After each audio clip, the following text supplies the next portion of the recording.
क्या आप जानते हो कि 1325 में इटाली में एक बकेट के कारण सिर्फ एक बाल्टी के चलते 2000 लोगों की मौत हुई थी। और क्या आपको पता है कि अमेरिका में एक ऐसा गांव है जिसकी जनसंख्या है 1 लाख नहीं, 1000 भी नहीं, 100 भी नहीं, सिर्फ एक है। और स्वेलबर्ड इस जगह पर, इस द्वीप पर मरना इलीगल है। मतलब इस जगह पर आप मर नहीं सकते। लेकिन ये कैसे हो सकता है? इस वीडियो को पूरा देखना, आप आश्चर्य के मारे बेहोश हो जाओगे। नंबर 20, यह एक छोटा सा एनिमल है जिसका नाम है स्टोट। ये दिखता छोटा सा है लेकिन अपने वजन से भी बड़ा शिकार कर सकता है। जब इनको हंटिंग करना होता है किसी रैबिट का, तो यह उनके पास जाकर ऐसे स्पिनिंग करता है, ऐसे जंपिंग करता है, शरीर को ऐसे ट्विस्ट करता है। और ऐसा करने से खरगोश उनकी तरफ देखते ही रहते हैं, उनका ध्यान और कहीं जाता ही नहीं है। और वो छोटा सा स्टोट उन रैबिट्स को पूरी तरीके से हिप्नोटाइज करता है और वह ऐसे उछलते कूदते हुए, जंपिंग करते हुए धीरे धीरे उनके पास जाता है और झपट के उनको पकड़ता है और उसके बाद उनको खाता भी है, क्योंकि यह कार्निवोरस है। लेकिन इसकी टेक्निक गजब की है।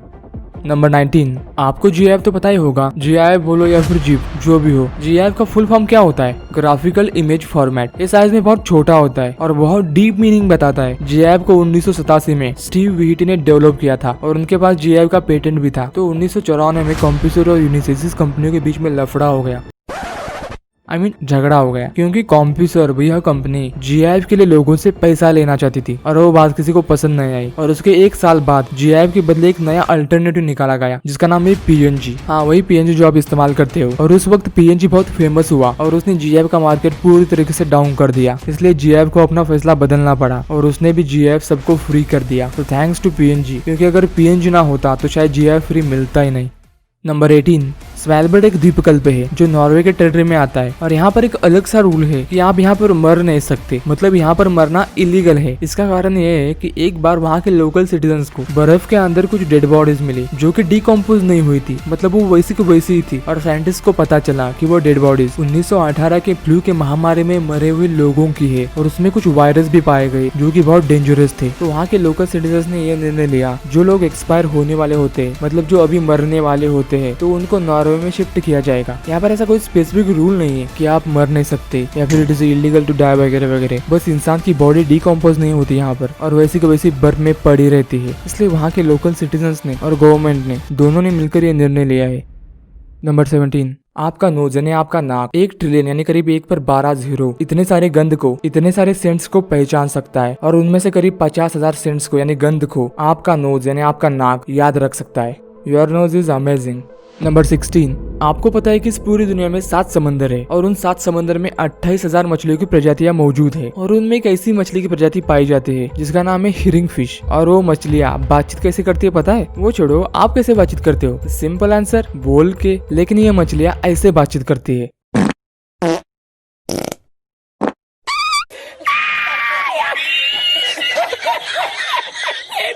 अपने शिकारियों को पता ना चले, इसलिए यह मछलियां पानी के अंदर हाई पिच की पादम छोड़ती है और एक दूसरे के साथ बातचीत करती है। उत्तमम दद्ददात पादम।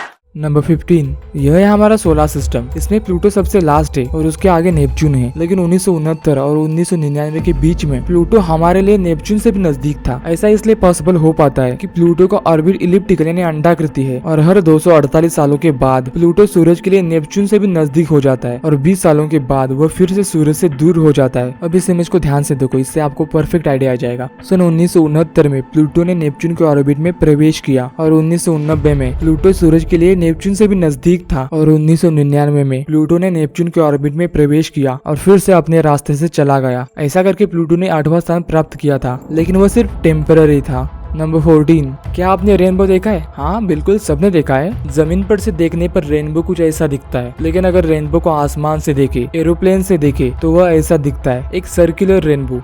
गजब का है यार। नंबर 13, कोई भी काम करते वक्त अगर मोटिवेशन मिले ना, तो उस काम को करने में और भी ज्यादा मन लगता है। सो इस इमेज को देखो जरा। यह है हैदराबाद मेट्रो स्टेशन पर से सीढ़ियों की इनोवेटिव आइडिया। बजाय लिफ्ट में से जाने के, अगर आप इन सीढ़ियों पर से जाओगे तो आपको कुछ अच्छा सा फील होगा। मतलब देखो ना, अगर आप पहली सीढ़ी पर से जाओगे तो आपने 0.5 कैलोरीज बर्न की, दूसरी सीढ़ी चढ़ने पर आपने 1 कैलोरी बर्न की, तीसरी चढ़ने पर 1.5 कैलोरी। लिफ्ट में से जाने के बजाय यह सीढ़ी चढ़ने पर आपको बहुत ही अच्छा फील होगा। Really it's very nice idea. Number 12, इस वीडियो को अब जरा ध्यान से देखो। जब मैंने ये वीडियो पहली बार देखा तो मुझे ऐसा लगा कि यार ये इसने कैसे किया, और बाद में मुझे पता चला कि ये किसी और से नहीं बल्कि केक से बनी चीज है। नंबर 11, क्या आपको सोना पसंद है? आई मीन गोल्ड, नॉट सोना, नॉट स्लीपिंग। अगर इसका आंसर हाँ है तो आपने कोई ना कोई सोने की चेन या फिर अंगूठी तो पहनी ही होगी और 50% चांसेस है कि वो सोना विथ वाटर स्ट्रैंड से आया होगा, जो कि साउथ अफ्रीका में स्थित एक जगह है। इस जगह को सोने का भंडार भी कहा जा सकता है और पूरी दुनिया में से 40 या फिर 50% सोना इसी जगह पर से आया है। जियोलॉजिस्ट के अनुसार यह सोना जो आप अभी अपने स्क्रीन पर देख रहे हो इतने साल पुराना है और अब तक इस माइन में से 2 बिलियन आउंसेस यानी करीब इतने तोला सोना निकाला है इस माइन में से, जो स्क्रीन पर आप देख सकते हो इतने तोला सोना। और 1886 से अब तक साउथ अफ्रीका ने सोना बेचकर इतने डॉलर्स यानी 500 बिलियन डॉलर्स और इतने सारे इंडियन रुपीस कमाए हैं। और साइंटिस्ट के अनुसार और एक $500 बिलियन का सोना यानी ऊपर के आंकड़े इतना सोना साउथ अफ्रीका के इस माइन में से मिल सकता है। Wow. Number 10, happy birthday to you. ये 120 साल पुराना गाना एक्चुअली कॉपीराइटेड है, मतलब इस गाने को आप कई बार भी इस्तेमाल नहीं कर सकते और इस गाने का मालिक है वार्नर चैपल म्यूजिक। अगर 2010 में इस गाने को आप इस्तेमाल करना चाहते थे किसी भी पब्लिक डोमेन पर तो आपको $700 पे करना होता था और उसको यूज कर सकते थे। लेकिन 2015 में यूएस कोर्ट ने हैप्पी बर्थडे टू यू इस सॉन्ग के कॉपीराइट को इनवॉलिड कर दिया और तब से मतलब 2016 से ये गाना पब्लिक डोमेन में फ्री कर दिया है। तो 2016 से पहले आपने अगर आपके दोस्त के पार्टी में हैप्पी बर्थडे टू यू ये गाना लगाया होगा तो लीगली आपने लॉ को तोड़ा है।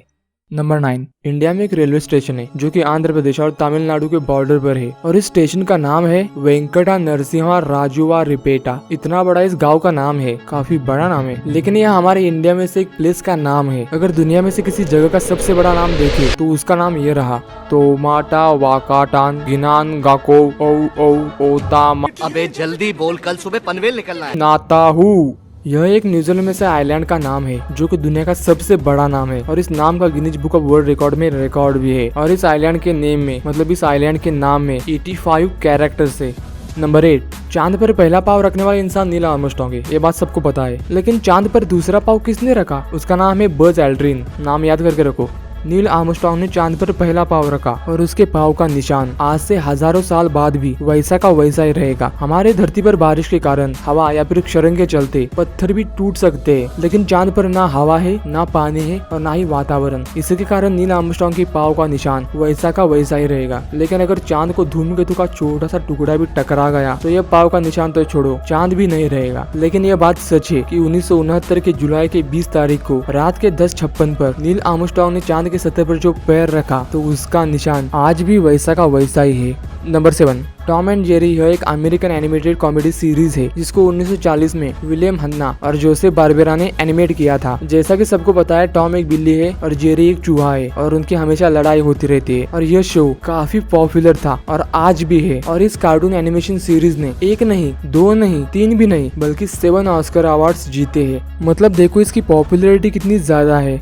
नंबर 6, पीरियोडिक टेबल यानी आवर्त सारणी में आज के टाइम पे 118 एलिमेंट्स है और इस 118 में से एक भी ऐसा एलिमेंट नहीं है जिसका लेटर जे से शुरू होता हो। यकीन नहीं आता तो जाओ चेक करो, रुको मैं ही दिखाता हूँ। ए से स्टार्ट होने वाले एलिमेंट्स ये रहे, बी से स्टार्ट होने वाले, सी से स्टार्ट होने वाले, वाई से स्टार्ट होने वाले, जेड से स्टार्ट होने वाले, मतलब सब लेटर्स के एलिमेंट्स मौजूद है सिवाय जे के। नंबर 5, आपके बॉडी में ऐसे 2 ही पार्ट्स होते हैं जो हमेशा बढ़ते रहते हैं यानी उनकी ग्रोथ हमेशा होती रहती है। नंबर 1 आपका नोज, नंबर 2 आपके ईयर्स यानी आपके कान। इन 2 ही पार्ट्स को छोड़कर शरीर के बाकी सारे पार्ट्स एक पर्टिकुलर टाइम पर उनकी ग्रोथ रुक जाती है। इसका कारण यह है कि आपके ईयर और आपके नोज में कार्टिलेज होते हैं और जैसा आपका एज बढ़ता है तो ग्रेविटी के चलते आपके कान और नाक में से कार्टिलेज के मसल्स टूटते हैं और लटकने लगते हैं। इसी वजह से बूढ़े लोगों के कान और उनका नाक बड़ा लगता है। नंबर 4, आपको सपने आते हैं तो बहुत अच्छी बात है। आज तक अगर आपको लगता था कि सिर्फ इंसान ही सपने देख सकते हैं तो ये बात गलत है, क्योंकि स्टडी से यह पता चला है कि मैमल्स भी सपने देख सकते हैं, जैसे कि कुत्ता, चूहा या फिर बिल्ली। इंसानों को REM यानी रैपिड आई मूवमेंट के वक्त सपने आते हैं और इन प्राणियों में भी REM के वक्त ही सपने आते हैं। अब ये जरा वीडियो देखो, ये छोटा कैट का बच्चा और इसके पैरों के मूवमेंट को देखो। वो ऐसा बिहेव कर रहा है मानो शिकार से लड़ रहा है, किसी से झगड़ रहा है। इस बिहेवियर से यह पता चलता है कि REM के वक्त वे भी इमेजेस को देख सकते हैं जैसे कि हम इंसान देखते हैं, लेकिन इसके बारे में हम 100% श्योर नहीं बता सकते कि वे वैसा ही सपना देखते जैसा कि हम देखते। नंबर 3, सैमसंग कंपनी अपनी फोन की ड्यूरेबिलिटी को चेक करने के लिए बर्ड शेप्ड रोबोट्स का इस्तेमाल करती है। ऐसा वो कंपनी इसलिए करती है क्योंकि जब फोन बैक पॉकेट में रखा जाता है तो कभी कभी वो फोन का ओनर उसी फोन पर बैठता है, उसी मोबाइल पर बैठता है। ऐसा करने से फोन टूट भी सकते हैं। इसलिए कंपनी ने सोचा कि क्यों ना बर्ड टेस्ट सैमसंग के हर फोन के लिए लागू किया जाए। इसलिए 220 पाउंड का एक बर्ड शेप्ड रोबोट हर एक फोन पर 300 से भी ज्यादा बार बर्ड का प्रेशर डालता है, और अगर वो फोन उस प्रेशर को झेलकर उस टेस्ट को पास होता है तभी वो कस्टमर को यूज करने के लिए दिया जाता है। What a taste! Number 2, United states of America के नेब्रास्का इस स्टेट में एक गांव है जिसका नाम है मोनोवी, और इस गांव की जनसंख्या सिर्फ एक है, एक 84 साल की बूढ़ी औरत, और उसका नाम है इल्सी आइलर, जो यहाँ पर सालों से रहती आ रही है। वह औरत वहाँ की मेयर है, क्लर्क है, लाइब्रेरियन है, कोषाध्यक्ष है, सफाई वाली है, बगीचे वाले है, और जितने भी सारे काम होते हैं सब वही करती है। 1930 में मोनोवी की जनसंख्या 150 थी, लेकिन धीरे धीरे पॉपुलेशन बढ़ने के बजाय घटने लगी, और साल 2000 के सेंसस के अनुसार उस जगह की जनसंख्या सिर्फ 2 थी, जिसमें यह औरत इल्सी और उसका हस्बैंड रूडी, ये 2 ही थे। लेकिन 2004 में रूडी मरने के बाद इल्सी तब से यहाँ पर अकेले ही रहती आ रही है। वो एक ऐसी औरत है जो खुद को ही जनता और खुद को ही सरकार समझती है और अपने को ही टैक्स पे करती है। वो हर साल उस गाँव में इलेक्शन के एड्स लगाती है और खुद को ही वोट करके खुद को ही जिताती है। कितनी अजीब औरत है। वो इतने सालों से वहाँ पर कैसे रहती आई होगी, सिर्फ उसी को ही पता होगा।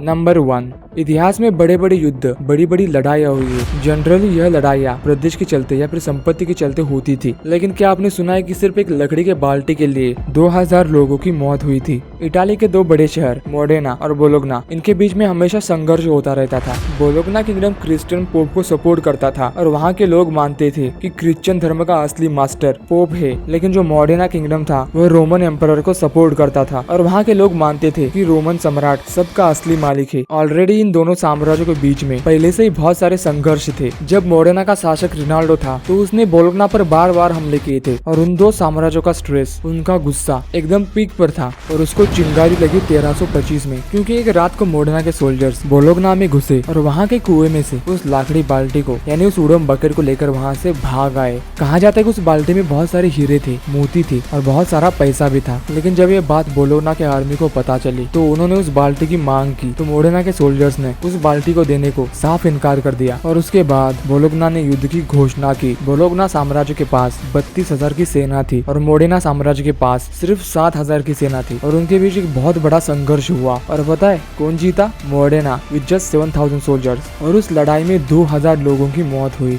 सिर्फ एक लाकड़ी बाल्टी के लिए। और इस युद्ध को वॉर ऑफ बकेट या फिर वॉर ऑफ ओकेन बकेट इस नाम से भी जाना जाता है। और आज के टाइम पे वो लाकड़ी बाल्टी इटाली के म्यूजियम में मौजूद है। कभी वहाँ पर गए तो जरूर देखना। तो ये वीडियो आपको कैसा लगा नीचे कमेंट करके बताना। वीडियो अच्छा लगा हो तो इसे लाइक करना मत भूलना, और इस वीडियो को अपने दोस्तों के साथ शेयर करना भी मत भूलना। और चैनल पर पहली बार आए हो तो चैनल सब्सक्राइब करके उस पास वाली बेल को भी प्रेस करना मत भूलना, ताकि नई वीडियो अपलोड होती है आपको तुरंत मिल जाए।